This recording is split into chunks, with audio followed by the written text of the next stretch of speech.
हमारे साथ इस समय बातचीत करने के लिए यूसुफ तारगमी जी हैं। तारगमी साहब, बहुत बहुत स्वागत है। आज की बैठक कितनी खास रही है? बहुत खास रही है। इस लिहाज से आपने देखा कि कई घंटे कितने सभी अपोजिशन पार्टियों के रहनुमा इस मीटिंग में आए, वक्त निकाला, चर्चा हुई यहाँ की सूरत हाल पर, कश्मीर जम्मू के जो भी मसाइल हैं उनका जायज़ा लिया गया और हम इस नतीजे पर पहुँचे कि बदकिस्मती से इस सरकार ने, मौजूदा सरकार ने, जो कॉन्स्टिट्यूशनल फ्रेम में हमारे राइट्स हैं जम्मू कश्मीर के आवाम को हासिल, उनसे डिप्राइव किया गया है हमें जम्मू कश्मीर के लोगों को, और दूर रखा जा रहा है। असम्बली पिछले 5 साल से नहीं, इसके अलावा जो अभी लोकल बॉडीज़ पंचायती चुनाव के बारे में चर्चा रही, सुना है कि उससे भी खिसक रहे हैं, भाग रही है ये सरकार। और आप देख लीजिए कि जहां आप नज़र डालेंगे ग्राउंड पर, इनका कहना है कि नए हाइट्स को आप पहुंच रहे हैं, लेकिन हाइट्स क्या है? नाराज़गी के हाइट्स क्या है? बेजारी के।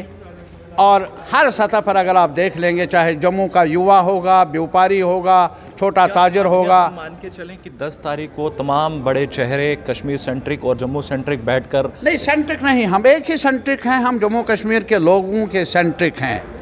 हम यहाँ के इस वतन के साथ हमें मोहब्बत है, इस वतन के लोगों के साथ मोहब्बत है। वो परेशान हैं, हम उस परेशानी में शामिल हो रहे हैं और आवाज़ बुलंद कर लेंगे कि सरकार को जवाबदेह होना ही पड़ेगा। आखिरी सवाल आपसे करूंगा, ये जो कहा जाता है कि जम्मू कश्मीर में भाजपा कहती है कि हम तैयार हैं चुनावों के लिए, तो फिर रोकता कौन है? आपको मालूम है पर्दे के पीछे है क्या? अब इलेक्शन कमीशन से मिले हम, उन्होंने भी कहा कि एक वाइड है, वो भी मानते हैं।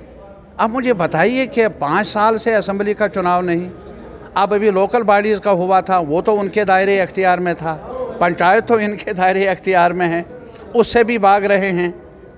मौजज़ा ही है ना, मौजज़ा सिर्फ एक ही है, ज़मीन खिसक रही है कि इंडिया गठबंधन और जम्मू के ज़मीन खिसक रही है इनके पाँवों से।